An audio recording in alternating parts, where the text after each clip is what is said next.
पुणे में जिका वायरस के 6 मरीज मिले हैं। अब संक्रमितों में 2 गर्भवती महिलाएं शामिल बताई जा रही हैं। आपको बता दें 21 जून को पुणे में पहला केस सामने आया था, जहां स्वास्थ्य विभाग ने इलाके से कई सैंपल्स भी लिए और दवाओं का छिड़काव जिस तरीके से प्रशासन कर रहा है।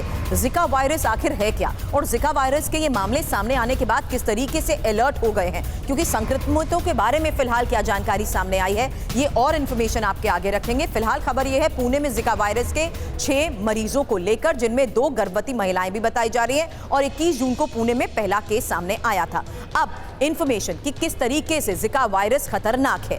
अब आपको बता दें एडीज मच्छर के काटने से संक्रमण को लेकर बताया जा रहा है कि अलर्ट होना जरूरी है। साथ ही मच्छर से ही डेंगू और चिकनगुनिया के जो सिम्टम्स हैं उसको भी मॉनिटर किया जा रहा है। येलो फीवर भी एडीज मच्छर फैलाते हैं, गर्भ में पल रहे बच्चे पर इसका गंभीर असर हो सकता है। यहां तक कि 5 में से 1 संक्रमित में ही लक्षण नजर आते हैं और लक्षण ना दिखने से संक्रमण की देरी से जानकारी भी जाहिर सी बात है खतरा बढ़ा सकती है। जिका का इतिहास भी अब आपके सामने रख लेते हैं, क्योंकि 21 जून को भले ये मामला जिस तरीके से सामने आया है, इसको लेकर प्रशासन कैसे अलर्ट है। हालांकि 1947 में युगांडा में इसको लेकर पहला केस सामने आया था और सबसे पहले बंदरों में इस संक्रमण की पुष्टि हुई थी। इसके बाद 1952 में भी इंसानों में जिका का पहला केस मिला था। फिर 2007 में यप द्वीप में वायरस से भारी तबाही मची थी। साथ ही साल 2013 और 14 में भी फ्रेंच पोलिनेशिया में कहर बरपाया गया था। वहीं 2015 में ब्राजील में वायरस का जिस तरीके से भारी प्रकोप था, पूरी दुनिया में इसको लेकर अलर्ट था। साथ ही अक्टूबर 2015 से जनवरी 2016 के बीच भी ब्राजील में करीब 4000 बच्चे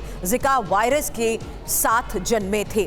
अब इस मामले के भारत में सामने आने के बाद अलर्ट जरूर है। जिका वायरस के संक्रमण से बचाव के लिए क्या करना चाहिए, इस बारे में हमारे संवाददाता कुमार कुंदन ने डॉक्टर संजय रॉय से भी बात की है। सुनिए उनकी बात। देश में जीका वायरस के मामले सामने आए हैं। पुणे में 6 मामले आने के बाद से सरकार भी सख्ते में है। हालांकि इसके लिए कई तरह के एहतियातन और तमाम तरह की चीज़ों पर काम होना बाकी है, लेकिन आखिर ये है कि इस सब पर जानकारी के लिए हमारे साथ मौजूद हैं डॉक्टर संजय राय। सर, एक बात बताएं कि जीका का जो मामला आया है, इसको आप लोग किस तरीके से देख रहे थे? वायरस है क्या? देखिए, जीका कोई पहली बार नहीं आया है, हमेशा स्पोडिक केसेस होते रहते हैं, थोड़े मोड़े केसेस होते रहते हैं। ये एक वायरल डिजीज है, सेम जैसे एडीज मॉस्किटो जो है उसके काटने से होता है। जब वो इन्फेक्ट होता है, जैसे डेंगू भी वही करता है, चिकनगुनिया भी वही करता है, जीका भी एक वायरल डिजीज है। जीका से कोई सिम्टम्स जो है मेजॉरिटी एसिम्टोमेटिक होता है, तो पता भी नहीं चलता मच्छर ने काटा, जीका वायरस आपके अंदर आया भी, वह सेल्फ लिमिटिंग है, कुछ दिनों बाद खत्म हो जाता है। किस तरह की सावधानी बरतनी चाहिए एक मरीज को खास करके?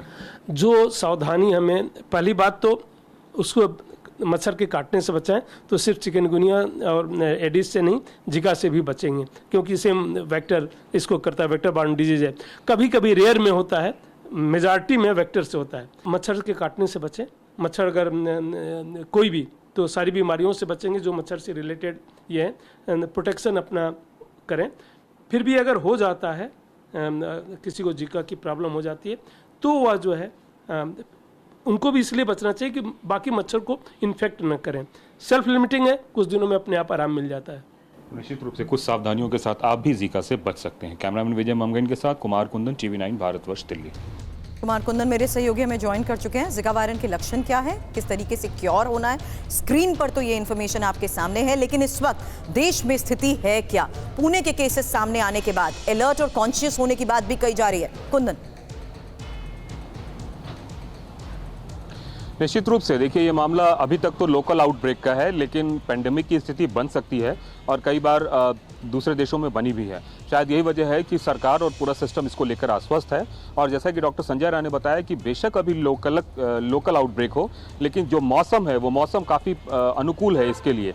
और ब्रीडिंग में ऐसा पाया जाता है कि एडीज मच्छर से ये फैलता है, तो ऐसे में पानी और जल जमाव को नहीं होने देना चाहिए, खास करके उन जगहों पर जहाँ पे मच्छर फैलने की संभावना हो, जिससे कि ज़्यादा से ज़्यादा संख्या में मच्छर अगर नहीं पनपेंगे तो इस तरह की बीमारी के फैलने का खतरा कम होगा। वाटर बॉर्न डिजीज़ है, तो ऐसे में गंदे पानी से भी आसपास के जगहों पर बचने ना दें। और दूसरी बात है कि सबसे ज़्यादा ज़रूरी है कि मच्छर से अपने आप को बचाएं, ताकि ऐसे किसी भी जो एडीज मच्छर से बचाएं, ताकि जीका और तमाम तरह के वायरस से बचा जा सके। सुरभि, सबसे ज़्यादा परेशानी प्रेग्नेंट वुमन में है। अगर उनको इस तरह का मच्छर कोई काटता है और अगर वो जीका के शिकार होती है, तो उनके भ्रूण में पलने वाले बच्चे पर इसका बहुत प्रतिकूल प्रभाव पड़ता है और कई सारे केसेस में तो मिसकैरेज भी हो जाता है। तो यही वजह है कि सरकार सजग है और बार बार लोगों को कम्युनिटी के द्वारा यह बताने की कोशिश की जा रही है कि आप भी एहतियात बरतें, सतर्कता बरतें और किसी भी तरीके का ऐसा कोई सिम्टम आए, बुखार आए, रैशेज आए, बॉडी एक आए, जोड़ों में दर्द हो तो तुरंत डॉक्टर के पास जाएं, इंतजार ना करें। यही समझाना भी बहुत जरूरी था, इसीलिए इस खबर को लेते हुए हम दर्शकों को बताना चाहते थे कि बरसाती मौसम में वाटरबोर्न डिजीज के किसी भी सिम्टम को आप अवॉइड ना करें, डॉक्टरी सलाह के बाद जांच जरूर कराएं। शुक्रिया कुंदन पूरी जानकारी के लिए आपका।